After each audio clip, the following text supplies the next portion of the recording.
नमो नमः। ज्ञान विविध चैनल में आप सभी का स्वागत है, अभिनंदन है। देखिए, हम पीछे की कक्षाओं में हमने है वो कक्षा 12 के जो पद्यांश वाले लेसन हैं उनका अध्ययन है वो कर लिया है। उनकी पदव्याख्याएँ, उनके प्रश्नोत्तर तक है हमने देख लिए हैं। और आज हम गद्य भाग है वो शुरू करने जा रहे हैं। कक्षा 12 हिंदी साहित्य का गद्य भाग है वो शुरू करने जा रहे हैं। अध्याय 13 गुल्ली डंडा, जो है कि एक कहानी है, बहुत ही अच्छी कहानी है कि मनुष्य के बीच में जो नैसर्गिक संबंध है वो किस कारण से है वो समाप्त हो जाते हैं, या उनमें मतभेद आ जाते हैं, या उनमें ऊंच नीच आ जाती है, या उनमें तनाव है वो आ जाते हैं। तो ये सब कहानी है, बड़ी ही इंटरेस्टिंग कहानी है, बहुत ही सुंदर कहानी है। एक इनकी मुंशी प्रेमचंद जी की कहानी है। अब हम पहले इन मुंशी प्रेमचंद जी का जीवन परिचय है वो पढ़ते हैं। मुंशी प्रेमचंद जी का जन्म, इनका जन्म 31 जुलाई 1880 को 31 जुलाई 1880 को इनका जन्म है वो हुआ था। कहाँ हुआ था? वाराणसी, वाराणसी के निकट लम्ही ग्राम में हुआ था। लम्ही गांव में इनका जन्म है वो हुआ था। 31 जुलाई 1880 को वाराणसी के निकट लम्ही ग्राम में मुंशी प्रेमचंद जी का जन्म हुआ। देखिए, मुंशी प्रेमचंद जी है एक ऐसे लेखक है जिनके जो एक उपन्यास सम्राट के नाम से भी जिनको जाना जाता है, जो कहानी सम्राट के नाम से भी पहचाने जाते हैं। तो इनकी जो कहानियाँ हैं, इनके उपन्यास हैं वो बहुत ही प्रसिद्ध हुए हैं और हमारे लिए बहुत ही उपयोगी है। हिंदी जगत को इन्होंने बहुत ही सुंदर रचनाएं देकर उसको समृद्ध बनाने का कार्य है वो किया है। तो ये बहुत ही महत्वपूर्ण है, वो लेखक है। तो इनका जीवन परिचय है वो हमें याद होना चाहिए, हमें आगे तक है वो हमें काम आता है, हमारे काम में आता है। तो इनका जन्म 31 जुलाई 1880 को वाराणसी के निकट लम्ही ग्राम में हुआ था। इनकी माता का नाम आनंदी देवी और पिता माता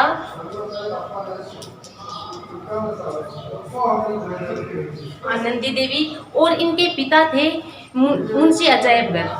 मुंशी पिता मुंशी अजायबगर, ये इनके पिता का नाम था। इनके जो पिता थे वो लम्ही के जो डाक थे उसमें एक पद पर है वो कार्यरत थे। डाक घर में डाक मुंशी के पद पर कार्यरत थे।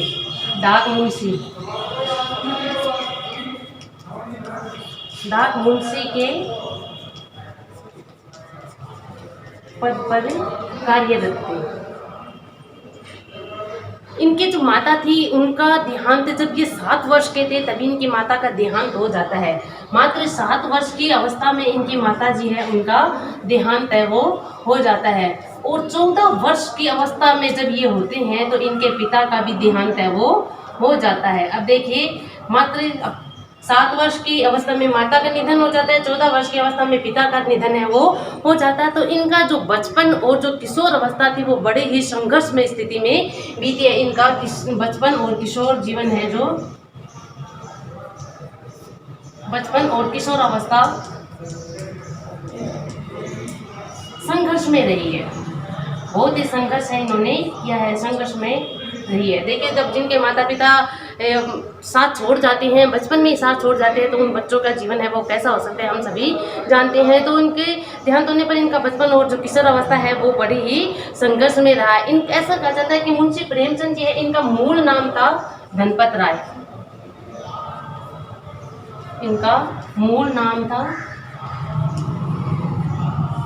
धनपत राय श्रीवास्तव। ये देखिए, ये छोटी छोटी बातें हैं वो आपको याद रखनी है कि मुंशी प्रेमचंद जी हैं, उनका जन्म 31 जुलाई 1880 को वाराणसी के निकट लम्ही ग्राम में हुआ था। इनके पिता थे मुंशी अजायबगर और माता थी आनंदी देवी। इनका मूल नाम था धनपत राय श्रीवास्तव था। अब देखिए, इनको पढ़ने का शौक है वो बचपन से ही था। 1898 में इन्होंने मैट्रिक की परीक्षा है वो उत्तीर्ण की थी। कहाँ से? स्थानीय विद्यालय था, वहीं से ही उन्होंने 1898 में मैट्रिक की परीक्षा उत्तीर्ण करके ये शिक्षक के पद पर है वो नियुक्त हुए गए थे।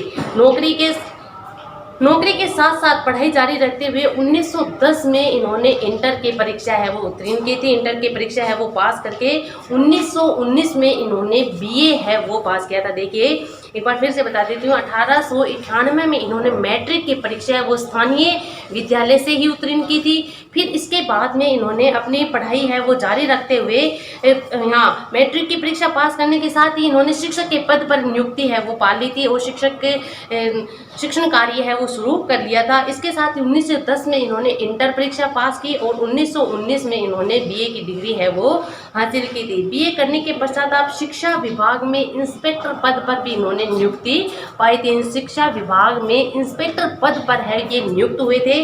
1906 में इन्होंने विधवा विवाह के समर्थन में विधवा विवाह का समर्थन करते हुए बाल विधवा शिवरानी देवी से दूसरा विवाह किया था। देखिए पहला विवाह इनका हो चुका था और इन्होंने विधवा विवाह को समर्थन दिया था। कब दिया था? 1906 में। 1906 में इन्होंने, बहुत ही महत्वपूर्ण बात है ये कि 1906 में इन्होंने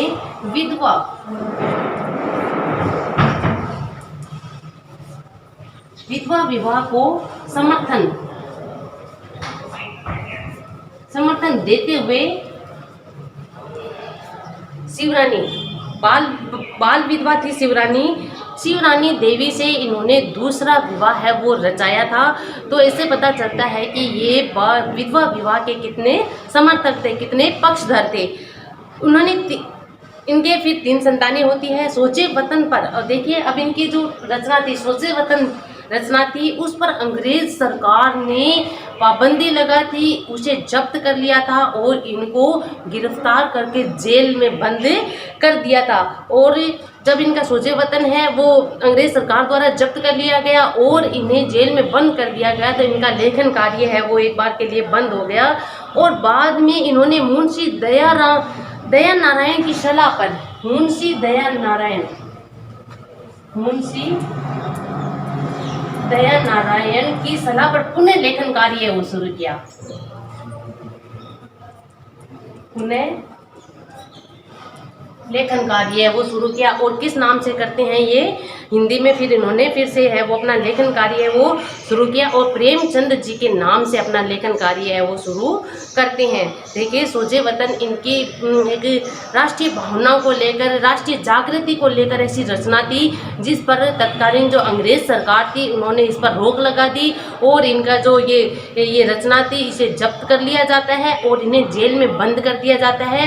तो इनके बाद में इन्होंने अंग्रेज सरकार के आदेश के बाद मुंशी दया नारायण की सलाह पर इन्होंने हिंदी में फिर प्रेमचंद जी के नाम से है वो लिखना है वो शुरू किया। उर्दू लेखन का कार्य भी इन्होंने नवाब राय के नाम से लिखना शुरू किया था। देखिए पहले ये उर्दू में लेखन कार्य करते थे और किस नाम से करते थे? नवाब राय के नाम से उर्दू में लेखन कार्य है वो करते थे। उर्दू में नवाब राय के नाम से लिखते थे और हिंदी में इन्होंने लेखन कार्य है वो शुरू किया। किस नाम से? प्रेमचंद नाम से शुरू किया। प्रेमचंद जी के नाम से इन्होंने हिंदी में लेखन कार्य है वो शुरू किया। इसके बाद इनका अंतिम उपन्यास माना जाता है मंगलसूत्र, जो कि इनकी बीमारी के कारण और इनके निधन के कारण है वो अपूर्ण रह जाता है, अधूरा रह जाता है। बाद में इनके पुत्र थे अमृत राय जिन्होंने इस मंगलसूत्र उपन्यास को है वो पूर्ण किया था। मुंशी प्रेमचंद जी की अगर रचनाओं की बात की जाए, मुंशी प्रेमचंद जी इन्होंने बहुत अच्छी कहानियां, लगभग 301 कहानियां है इन्होंने हिंदी जगत को है वो दी है।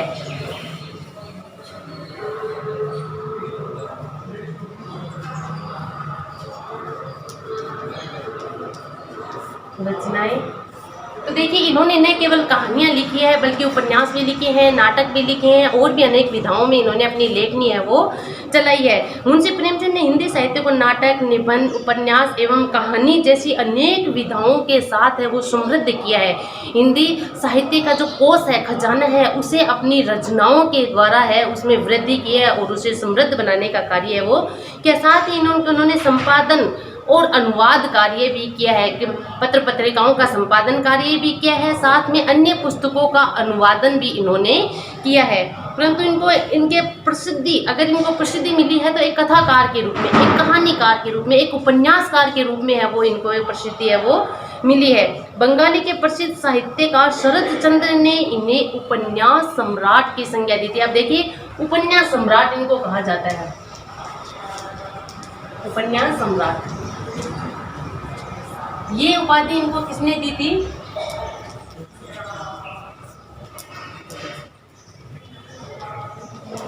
शरद चंद्र जी ने इनको ये उपाधि है वो दी थी। कौन सी उपाधि?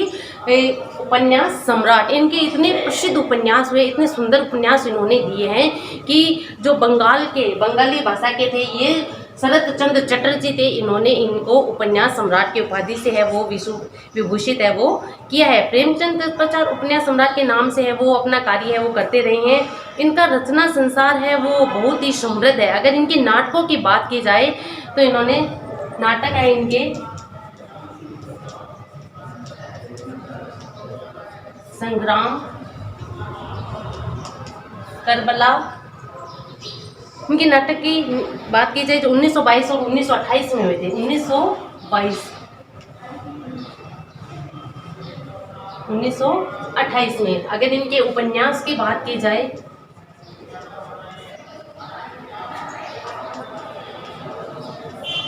गोदान, आपने सुना ही होगा, बहुत प्रसिद्ध इनका उपन्यास है। विभिन्न पत्र पत्रिकाओं के प्रेमचंद के निबंध छपते रहे हैं और इनके देखिए प्रेमचंद के कुछ विचार नाम की पुस्तकों में मिलता है। अगर इनके प्रेमचंद विविध प्रसंग है वो देखे जाए तो अगर इनकी रचनाओं का संग्रह आपको देखना है तो वो किस नाम से देख सकते हैं आप कि विविध प्रसंग, प्रेमचंद विविध प्रसंग नाम से इनकी रचनाओं का संसार है, आप उसे देख सकते हैं। और देखिए इन्होंने उपन्यास सम्राट की उपाधि दी। प्रेमचंद उपन्यास सम्राट से है वो लिखते रहे हैं और इन्होंने करबला निबंध लेख में विभिन्न पत्र पत्रिकाओं में प्रेमचंद जी के निबंध है वो छपते रहे हैं। इनमें उन्होंने सामाजिक एवं साहित्यिक चिंताओं की अभिव्यक्ति की है।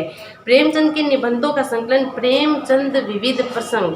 अगर इन प्रेमचंद जी के निबंध अगर देखने हैं तो वो किस नाम से देख सकते हैं आप? विविध प्रसंग। प्रेमचंद विविध प्रसंग नाम से इनके 3 भाग में आपके इनके निबंध है वो देख सकते हैं।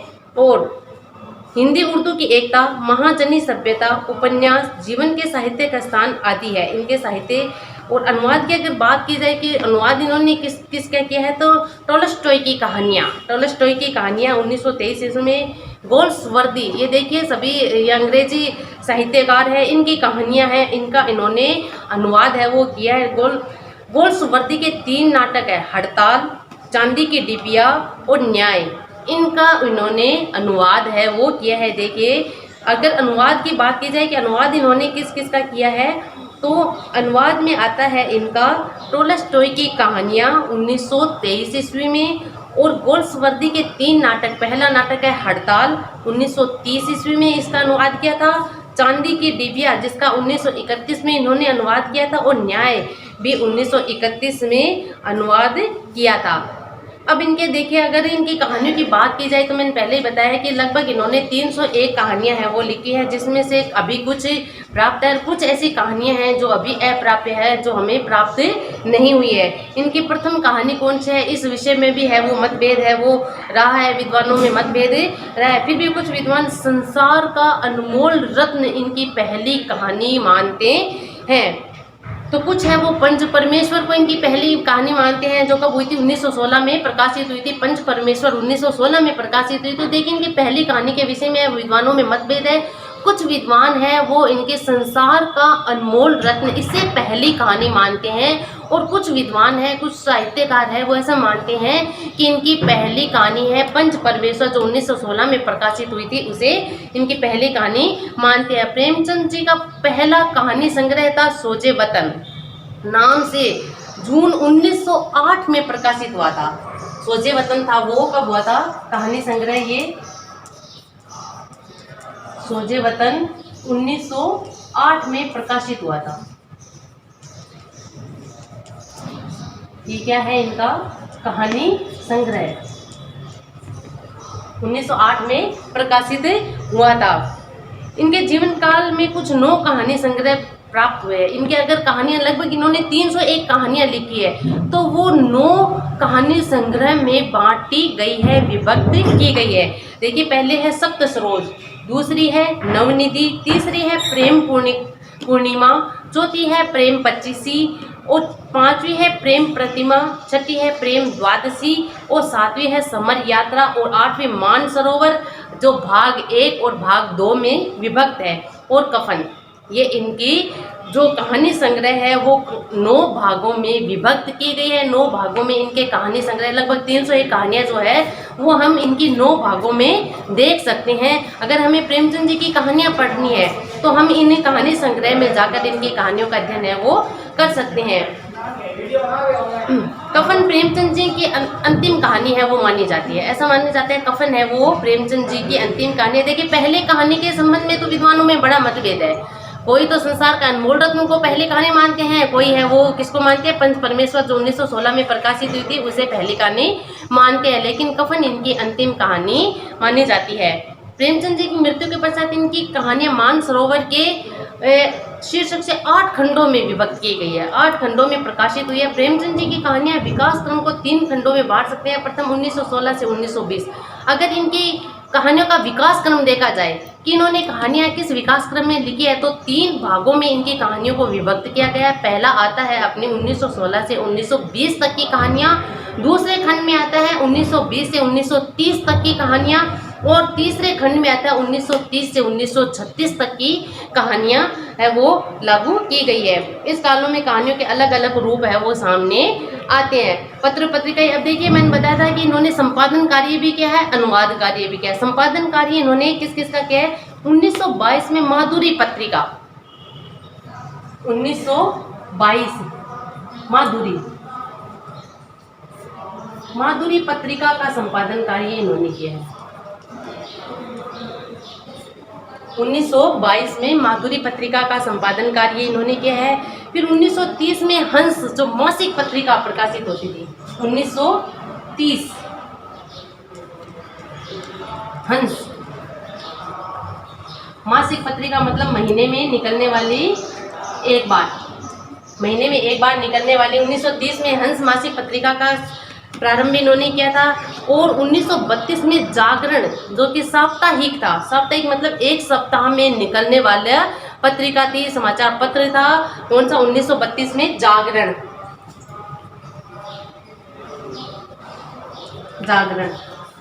जो कैसा था, साप्ताहिक था। देखिए, माधुरी पत्रिका का 1922 में इन्होंने संपादन कार्य किया।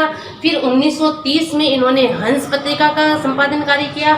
1932 में इन्होंने जागरण साप्ताहिक जो पत्रिका थी उसका संपादन कार्य है वो किया है। अब अगर प्रेमचंद जी के उपन्यासों की हम बात करें थे तो इन्होंने लगभग कितने 15 उपन्यास है वो लिखे हैं। कितने उपन्यास है इनके, 15 उपन्यास है वो मिलते हैं हमें, जिनमें से देखिए मैं बताती हूँ आपको कालक्रम के अनुसार है वो बताती हूँ कि वरदान, पहला आता है वरदान, जो कि कैसा है, इनका स्वयं का नहीं है, मौलिक नहीं है, बल्कि कैसा है, अनुदित है, अनुवाद किया हुआ है 1921 ईस्वी में।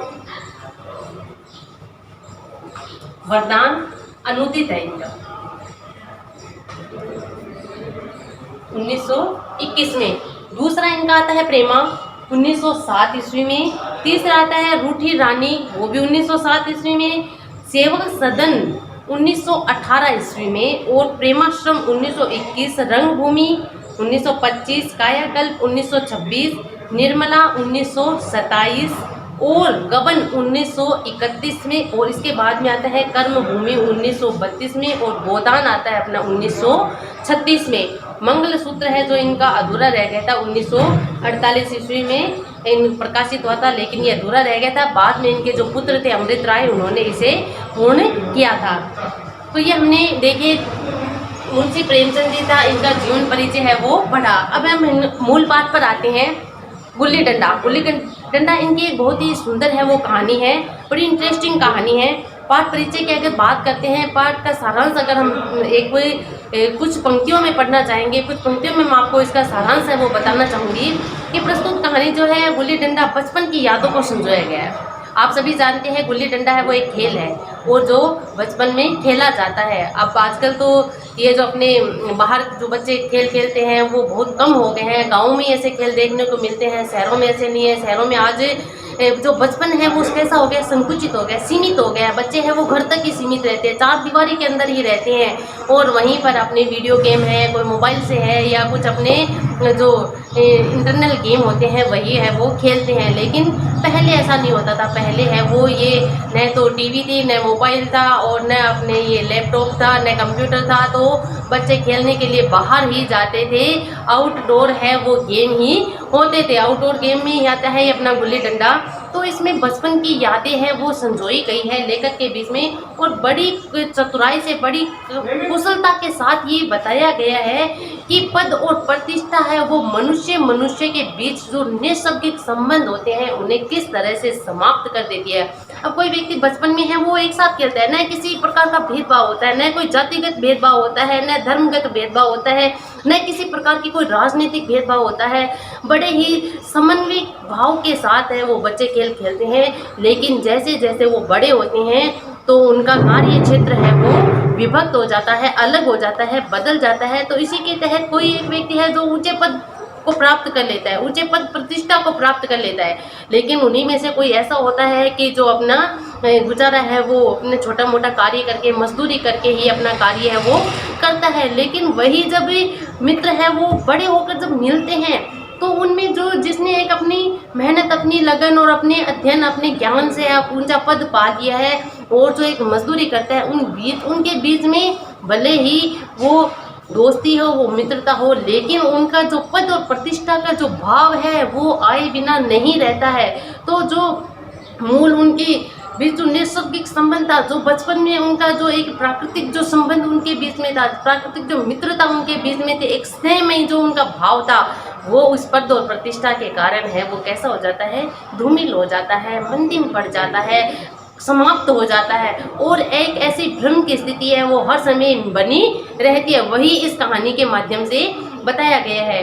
अब देखिए कहानी में जो कथानायक है और जो गया है वो दोनों ही बचपन के आपस के बहुत अच्छे मित्र होते हैं, साथ में ही खेलते हैं, साथ में ही गुल्ली डंडा का खेल खेलते हैं और दोनों ही बाल अवस्था में बिना किसी भेदभाव के गुल्ली डंडा का खेल खेलते थे।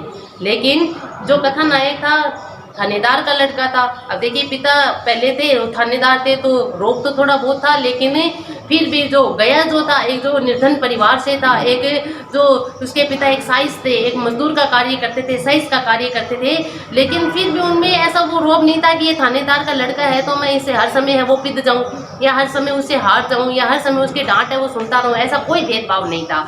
जब वो गया था वो एक मजदूर का पुत्र होकर भी उसे बार बार है वो खेल में पिदाता था, हराता था, बार बार उसे हराता था, यहाँ तक कि उसको पीठ तक लेता था, क्योंकि वो भेदभाव था ही नहीं। ऐसा नहीं था क्योंकि बचपन में जो बचपन का जो भाव था वो उनमें इतना मजबूत था, इतना दृढ़ था कि उस समय उनमें ऐसा भाव नहीं था कि ये थानेदार का बेटा है। लेकिन जब 20 साल के बाद में फिर एक बार जो कथानायक होता है वो उसे अपने उसी गांव में जाता है, अपने बचपन की यादों को संजोने के लिए जाता है, तो देखता है कि परंतु किसी की शिकायत नहीं की। अब देखिए दांव देने पर भी गया कि हाथों में पिट गया परंतु किसी की शिकायत नहीं की। 20 साल बाद कथानायक जो इंजीनियर बन जाता है और इंजीनियर के पद को पाकर है वो अपने गाँव को जाता है, तो वो बचपन की स्मृतियों को सजीव करने के लिए है वो गया के साथ खेल खेलना चाहता है। लेकिन वो बचपन वाली बात है वो फिर उस खेल में नहीं आ पाती है। उसके बहुत आग्रह करने पर तो गया है वो राजी हुआ खेलने के लिए और लेकिन बचपन की सी बात है वो गया के खेल में दिखाई नहीं देती। एक वो गया था जो बचपन में उसे बार बार हराता था, पिटाता रहता था और बार बार उसे पीट भी देता था, यहाँ तक कि उसे पीट कर भाग भी जाता था वो। लेकिन आज बड़े होने पर उनमें वो अपनी जो बचपन की यादें थी, स्मृति थी, वो आज कहीं खो गई थी, धूमिल हो गई थी। अब कथानायक सोचता है कि उसकी अप्सरी गया और उसके बीच में है दीवार बन गई है और कथानायक को ये आभास होने लगता है, ये उसे पता चलता है कि उसका जो अप्सरी का पद था वो उन दोनों की मित्रता के बीच में दीवार बन के खड़ा हो गया, आड़े आ गया है। यह दर्शाते हुए कहानी है वो समापन की ओर जाती है। बड़ी ही सुंदर कहानी है, मार्मिक कहानी है, छूने वाली है, एक अच्छा संदेश देने वाली कहानी है। पढ़ते हैं। हमारी अंग्रेज दोस्त माने या ना माने, मैं तो यह कहूँगा कि गुल्ली डंडा सब खेलों का राजा। अब देखिए भाई, आप कोई माने या ना माने, लेकिन गुल्ली डंडा वो सब खेलों का राजा है। अब राजा है तो वो कैसे है भाई, और जो खेल होते हैं उसमें बहुत सारा खर्चा आता है। अब कभी लड़कों को गुल्ली डंडा खेलता देखता हूँ तो मन है वो खूब प्रसन्न हो जाता है, लोटपोट हो जाता है, उनके साथ जाकर खेलूँ। न लोन की ज़रूरत है। देखिए गुल्ली डंडा खेलने के लिए ऐसा नहीं है कि कोई लोन चाहिए, खूब बड़ा लोन है वो चाहिए खेलने के लिए, बड़ा मैदान चाहिए, ऐसा नहीं है। न कोई नेट की आवश्यकता पड़ती है कि कहीं पर भी है वो शुरू हो जाता है ये खेल। और मज़े की बात तो है कि किसी भी पेड़ की एक टहनी काट कर बना ली गुल्ली और डंडा और अपना खेल शुरू हो गया। बहुत अधिक खिलाड़ियों की आवश्यकता भी नहीं है, अगर 2 मित्र मिल जाए तो भी ये खेल है वो शुरू किया जा सकता है कभी भी किसी भी समय। न लोन चाहिए, न मैदान चाहिए, न नेट चाहिए, न थापी चाहिए, किसी भी चीज़ की, किसी सामग्री की आवश्यकता नहीं होती है। कहीं से भी एक पेड़ की टहनी तोड़ी, गुल्ली और डंडा बनाया और 2 मित्र मिलते ही खेल है वो शुरू हो जाता है। अब विलायती खेलों की अगर बात की जाए तो बड़े महंगे होते हैं और उनके सामान है वो बहुत महंगे होते हैं। जब से कम 1 सैकड़ा, अभी कहते हैं 1 सैकड़ा जब तक उस पर खर्च नहीं किया जाए वो खेल है वो शुरू हो ही नहीं सकता है। गुल्ली डंडा है कि बिना हर फिटकरी के चोखा रंग देता है। कि आपने कहावत सुनी होगी ना कि हल्दी लगी ना फिटकरी, रंग आयो चोखो। मारवाड़ी में है ना कहावत होती है, चलती है मारवाड़ी में कहावत है कि हल्दी लगी ना फिटकरी, रंग आयो चोखो। वही बात है कि कुछ लगा नहीं और खेल भी बड़ा इंटरेस्टिंग होता है, मज़ेदार होता है, बड़ा आनंद आता है इस खेल में।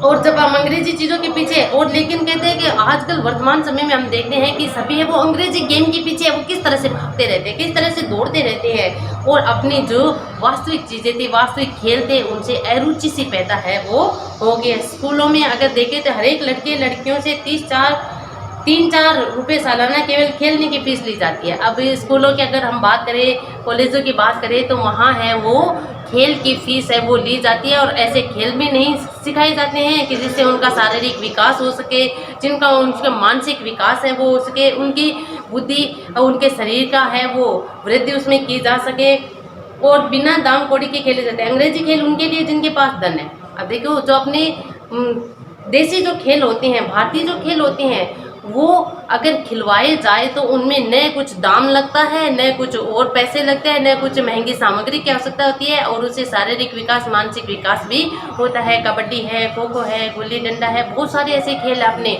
भारतीय खेल है जो कि बिना किसी पैसे के ही खिलाई जाती है। लेकिन अंग्रेजी खेलों की बात की जाए तो अंग्रेजी खेल उनके लिए है जिनके पास बहुत सारा पैसा होता है, धन होता है, जो अपना धन है उन खेलों पर खर्च कर सकते हैं, उनके लिए अंग्रेजी खेल है वो होते हैं। गरीब लड़कों के सिर पर यह व्यसन यानी कि यह शौक है, ये व्यसन है, ये क्यों मंड दिया जाता है। गरीब बच्चे जो इस खेल को खेल ही नहीं सकते हैं, जो इतनी सामग्री उपलब्ध करवा ही नहीं सकते हैं, जो इतने पैसे खर्च ही नहीं कर सकते हैं, उनके सिर ये विलायती जो खेल है, अंग्रेजी खेल है, उनका व्यसन है वो क्यों ही ज़बरदस्ती मट दिया जाता है। ठीक है, गुल्ली डंडा। अब अगर गुल्ली डंडा में भाई कहते हैं कि ठीक है भाई, माना आपका गुल्ली डंडा खेल है वो बहुत अच्छा है, न पैसे खर्च होते हैं, न कुछ और सामग्री, लेकिन इसे आँख फूटने का डर रहता है, सिर फूटने का डर रहता है। गुल्ली अगर जाके आँख में लग जाए तो आँख फूट जाए, सर में जाके लग जाए तो सर फूट जाए। तो कहते हैं हाँ मानते हैं हम भाई, गुल्ली से सर आँख फूटने का भय रहता है, तो क्रिकेट से भी तो सिर फूटने का भय रहता है। क्रिकेट से ऐसा कौन सा है कि बॉल लगने पर है वो सर नहीं फूट सकता, टांग टूट जाने का भय रहता है, सर फट जाने का भय वो हर समय बना रहता है। और लेकिन यह जो दाग है वो गुल्ली डंडे के सिर ही क्यों मथा जाता है। आज कई दोस्त ऐसे भी हैं जो थापी को बैसाखी में बदल बैठे हैं। अब देखिए कई ऐसे हम खिलाड़ी ऐसे हैं जो कि खेलते समय चोट खाकर है वो बैसाखी के सहारे चलने लग जाते हैं, घायल हो जाते हैं, उम्र भर के लिए है उनका ऐसा रोग है वो लग जाता है। अपनी अपनी रुचि की बात है भाई, किसी को गुल्ली डंडा खेलना पसंद है, किसी को क्रिकेट खेलना पसंद है, लेकिन मुझे गुल्ली डंडे, लेकिन लेखक कहते हैं कि बस भाई मुझे तो गुल्ली डंडा है वो सबसे प्रिय खेल लगता है, वही मुझे खेलों का राजा लगता है। उस खेल में मेरी बचपन की मीठी स्मृतियां हैं वो छुपी हुई है, मीठी यादें हैं वो छुपी है, मधुर यादें हैं वो संजोए हुए है, ऐसा मेरा खेल है वो गुल्ली डंडा। वह प्रातःकाल, तो बचपन की स्मृतियाँ याद करते हैं कि वो समय ऐसा था जब हम छोटे थे, बचपन में थे, तो प्रातःकाल ही सुबह सुबह ही पेड़ पर चढ़कर टहनियाँ काटना और गुल्ली डंडा बनाना है वो शुरू कर देते थे। वह लड़ाई झगड़े, वह सरल स्वभाव जिसमें छूत अछूत, अमीर गरीब, धर्म अधर्म का कोई भेद है वो नहीं रहता था। जिसमें अमीराना चोंचलो अमीर के जो चोंचले होते हैं वो भी उसमें दिखाई नहीं देते थे। प्रदर्शन अभिमान की गुंजाइश नहीं रहती थी। ऐसे खेल है वो हम बचपन में खेला करते थे।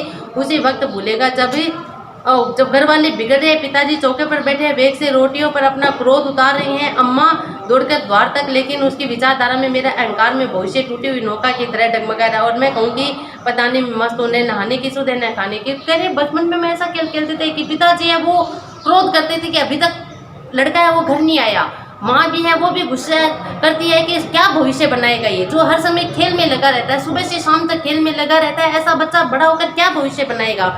लेकिन कह रहे हैं कि मुझे न पिता के क्रोध की चिंता थी और न माँ के जो शंका थी उसकी चिंता थी। और मैं तो बड़े ही मस्ती के साथ है अपने साथी मित्रों को पदाने में हराने में लगा रहता था।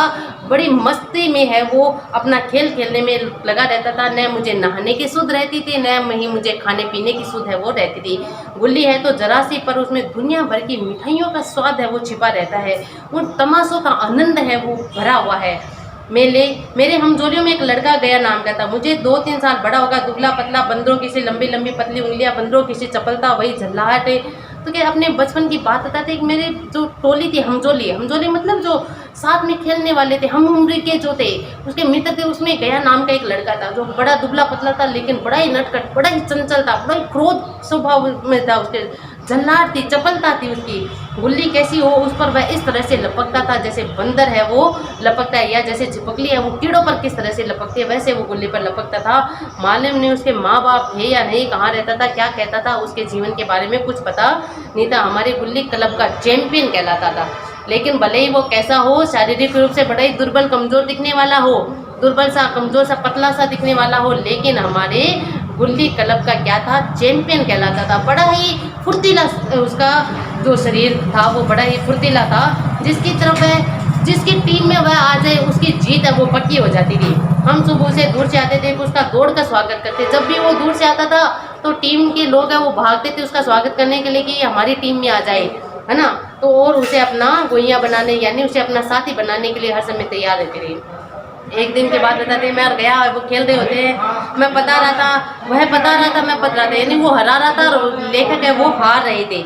मगर कुछ विचित्र बात है कि पदाने में हम दिन भर मस्त रह सकते हैं, पदना 1 मिनट का ब्याह करता है। अगर देखिए हम खेल में जब हम किसी को हरा रहे होते हैं तो भले ही दिन भर हम किसी को हराए तो वो खेल में इंटरेस्ट आता रहता है, लेकिन जब अपनी बारी आती है, जब हम खुद हारते रहते हैं तो 1 मिनट भी वो खेल बर्दाश्त नहीं होता है, कह देते हैं बस छोड़ो इस खेल को, हम नहीं खेलेंगे।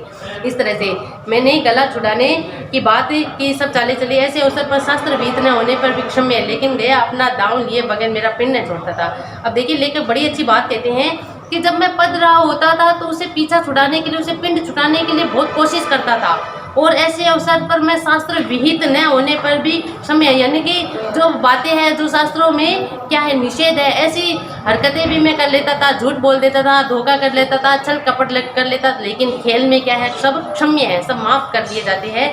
तो इस तरह से मैं उसके साथ है वो उससे पिंड छुड़ाने के लिए है वो बार बार प्रयास करता था, लेकिन वो था कि अपना दांव लिए बिना मुझे छोड़ना नहीं चाहता था।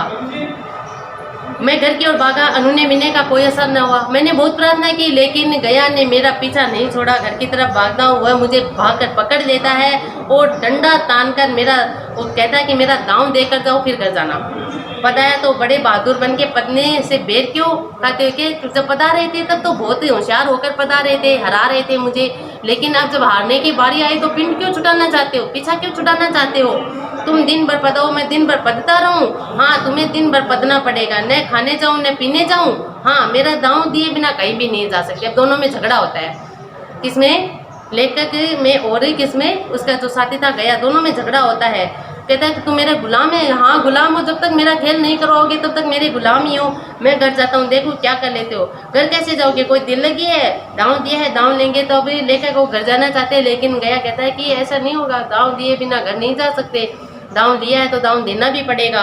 अच्छा तो फिर वो थानेदार का पुत्र था प्रेम सिंह जी साहित्यकार, तो कहते हैं अच्छा मैंने कल तुझे अमरूद खिलाया था ना, है वह लौटा दे। अब जब सारे दांव बेच जब उसने लगा लिए, साहित्यकार ने लगा लिए, लेखक ने लगा लिए, वो लेकिन गया उसका पिंड नहीं छोड़ता है, तो अब क्या करता है कि उसे भावनात्मक रूप से है वो उसे पटाने की कोशिश करता है, मनाने की कोशिश करता है कि मैंने कल तुझे अमरूद खिलाया था, मेरा लौटा दे। तो कहता है वो तो पेट में चला गया, अब कहाँ से लौटा दूँ, निकालो पेट से, तुमने क्यों खाया मेरा अमरूद, तुमने दिया था तब मैंने खाया, मैं तुमसे मांगने थोड़ी ना गया था, क्या भाई तुमने खिलाया था इसलिए खाया, मैं कोई तेरे घर से तो लेने गया नहीं था। इस तरह से बचपन के जो झगड़ा है वो जिसमें एक मधुरता भी होती है, जब तक मेरा अमरूद नहीं दोगे मैं एक दाम नहीं दूंगा, और वो कहता है कि मेरा अमरूद नहीं लौटाएगा तब तक मैं दाम नहीं दूंगा, क्यों अमरूद तो है वो हम जैसे बड़े लोग ही खा सकते हैं, है ना, तुम जैसे छोटे लोगों के तुम्हारे पिताजी तक को नसीब नहीं हुआ होगा, तुम्हें मैंने अमरूद खिलाया, ये एहसान है तुम पर। मैं समझता था न्याय मेरी ओर है। अब लेके कह रहे हैं कि मैं ये सोच रहा था कि अब अमरूद का जो बहाना उसने दिया था कि अमरूद नहीं लौटाएगा तब तक खेल नहीं खिलाऊंगा, तो वो कहता कि न्याय है वो मेरी ओर था, लेकिन क्या था, मैं गलत था। आखिर मैंने किसी स्वार्थ से उसे अमरूद खिलाया होगा। आप कहते हैं कि भाई मैंने किसी स्वार्थ पूर्ति के लिए उसे अमरूद खिलाया था।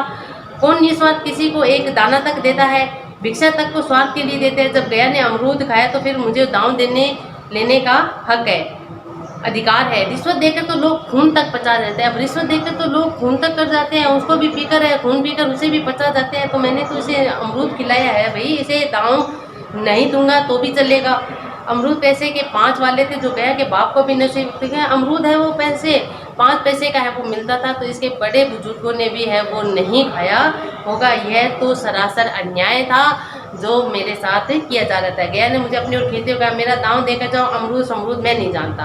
अब गया था उसने कथाकार को है वो अपनी ओर खींच लिया कि मैं नहीं जानता अमरूद अमरूद क्या है, मेरा तो दांव दे के जाओ बस, इतना मुझे इतना मतलब है, बाकी तुम जानो तुम्हारा काम जाने। मुझे न्याय का बल था, वह अन्याय पर डटा हुआ था और कह रहा है कि मैं तो अपनी बात जो कह रहा था न्याय के बल पर कह रहा था, लेकिन वो कह रहा था कि तुम अन्याय करके जा रहे हो, तुम मेरा खेल खिला के नहीं जा रहे हो, मेरा दाम नहीं दे के जा रहे हो, इसलिए मेरे साथ अन्याय करके जा रहे हो। मैं हाथ छुड़ाकर भागना चाहता था, वह मुझे जाने नहीं देता। मैंने उसे गाली दी, उसने भी गाली दी, और गाली ही नहीं एक चांटा भी जमा दिया। अब देखिए कोई प्रकार का भेदभाव नहीं था ना, ऐसा नहीं डर था उसे गया को कि ये थानेदार का बेटा है ना, बिल्कुल बचपन में ऐसा ही होता है, कोई भेदभाव नहीं होता है। तो उसने एक चांटा जमा दिया उसके जोर से खींच के। अगर उसे उस समय ये होती कि थानेदार का बेटा है तो डर के मारे है वो उसे शायद ज़बरदस्ती करता ही नहीं खेलने के लिए, लेकिन कोई भेद नहीं था। और इस समय एक उसके चांटा है वो कस दिया जाता है और मैंने उसे दांत से काट लिया। अब कथाकार भी थे वो भी कम नहीं थे, उसको दांत से काट लिया उसको, और मैंने तुरंत आंसू पोंछ डाले, डंडे की चोट भूलकर हंसता हुआ घर पहुंचा। और कह रहे हैं कि उसने फिर मेरे पीठ पर एक जोर से डंडा जमा दिया। पहले चांटा मारा, कथाकार ने उसे दांत से काट लिया, फिर उसने जोर से एक डंडा मार दिया और कह रहे हैं कि डंडा तो मार दिया, मैं रोने लगा, मेरे इस अस्त्र का मुकाबला न कर सका। अब देखिए कथाकार है उसने अपना सबसे बड़ा अस्त्र चलाया, कौन सा, रोने वाला, आंसू वाला। और जब वो जोर जोर से रोने लग गया तो गया था बेचारा डर जाता है और उसे अस्त्र का उस पर कोई असर मुकाबला वो नहीं कर सका। और कहते मैंने तुरंत अपने आंसू पोंछकर अपने घर की तरफ है मैं भाग जाता हूँ, हंसता हुआ घर आ जाता हूँ। मैं थानेदार का लड़का था, एक अदने से लड़के के हाथों पीट गया, यह मुझे उस समय भी अपमानजनक मालूम है, लेकिन घर में किसी से शिकायत नहीं की।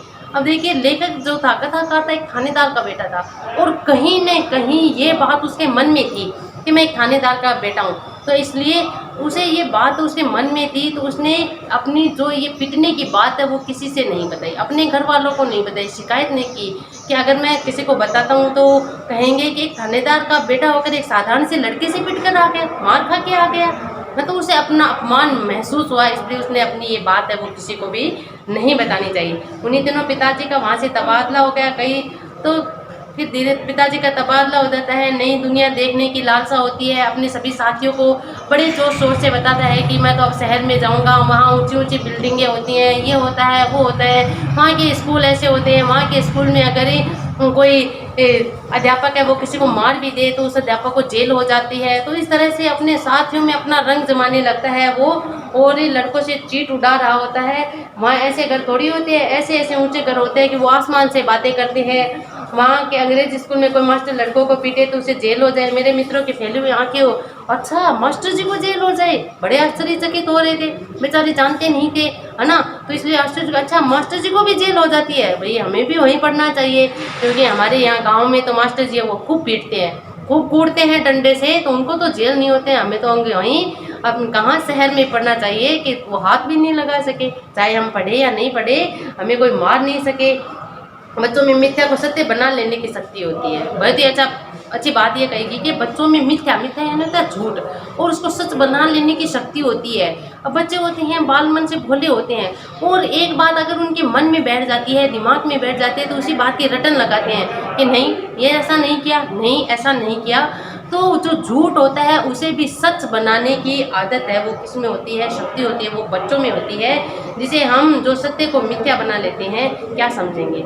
लेकिन कह रहे हैं कि जो बच्चों में मिथ्या बात को भी सत्य बना लेने की जो शक्ति होती है, वो हम जैसे बड़े जो सच बात को झूठ में बदल देते हैं, बड़े होते हैं, बड़ा छल कपट आ जाता है, दुनियादारी में फंस जाते हैं, अपने पढ़ाई में फंस जाते हैं, तो सच बात को भी हम अपने तर्क वितर्कों से है वो कैसा बना लेते हैं, झूठ बना लेते हैं। तो हम क्या समझेंगे। उन बेचारों का मुझसे कितनी श्रद्धा हो रही थी, मानो कह रहे थे तुम भगवान हो भाई, जाओ, हमें तो इसी उजड़ के गाँव में जीना है और मरना भी है। तो कह रही जब मैं अपनी बातें उन्हें बता रहा था तो उन्हें मुझसे बड़ी ही ईर्ष्या हो रही थी, स्पर्धा हो रही थी, एक होड़ सी लग रही थी, भाई तुम तो भगवान हो गए, तुम तो कहीं भी जा सकते हो, पैसे वाले हो, लेकिन हमें तो भाई इसी उजड़ से गांव में ही जीना है, यहीं मरना है, यहीं पढ़ना है, यहीं अपना जीवन है वो बिताना है। 20 साल गुजर जाते हैं, धीरे धीरे समय बीत जाता है, चले जाता है। कथाकार था वो अपने फैमिली के साथ, परिवार के साथ है वो शहर को चला जाता है, 20 साल का समय है वो गुजर जाता है। उसके बाद इंजीनियरिंग की पढ़ाई कर लेते हैं, बड़े शहर में जाकर बड़ी पढ़ाई है वो कर लेते हैं, बड़ा पद पा लेते हैं, और कहते हैं कि इंजीनियर के पद पर होते हुए उसी कस्बे में आते हैं और डाक बंगले में ठहरते हैं। डाक बंगला बनाया जाता है ना कि जो आगंतुक मेहमान होते हैं उनके लिए बनाया जाता है, तो डाक बंगले में ठहरते हैं। उस स्थान को देखने की इतनी मधुर बाल स्मृति आते हैं, और लेकिन वापस उसी कस्बे में आते हैं, उसी गांव में आते हैं, तो बचपन की जो स्मृतियाँ थी उसे देखने की बड़ी लालसा थी कथाकार के मन में आ रही थी उस समय। और कहते हैं छड़ी उठाई और कस्बे की सैर करने के लिए निकल जाते हैं। आँख किसी प्यासे पत्ते की भांति बचपन के उन क्रीड़ा स्थलों के देखने के लिए व्याकुल हो रही थी। तो ऐसी उनकी आंखें ऐसे उस गांव को निहार रही थी जैसा मानो कोई एक प्यासा व्यक्ति है जो पानी की तलाश कर रहा होता है, उसकी आंखें पानी की तलाश में इधर उधर घूम रही होती है। वैसे ही कथाकार की जो आंखें थी वो अपनी बचपन के उन स्मृतियों को देखने के लिए, बचपन के उन साथियों को ढूंढने के लिए उनकी आंखें है वो भटक रही थी। जहाँ अब पहले जहाँ खंडर था, एक पुराना बरगद का पेड़ था, अब वहाँ अब कुछ भी नहीं था, पूरी काया पलट हो गई थी, सुंदर बगीचा बन गया था, स्थान की काया पलट हो गई थी। अगर उसके नाम और स्थिति का ज्ञान न होता तो मैं उसे पहचान भी नहीं सकता। अगर उस स्थान का नाम और स्थिति मुझे नहीं पता होती तो शायद मैं उस स्थान को पहचान भी नहीं पाता। बचपन की संचित और अमर स्मृतियाँ पढ़े खोले अपने उस बचपन के मित्र को पकड़ने के लिए आतुर हो रही थी, गले मिलने के लिए अधीर हो रही थी, मगर वह दुनिया बदल गई। ऐसा जी होता था कि उस धरती से लिपट कर रहूं और कहूँ तुम मुझे भूल गई, मैं तो अब भी तुम्हारा वही रूप देखना चाहता हूँ।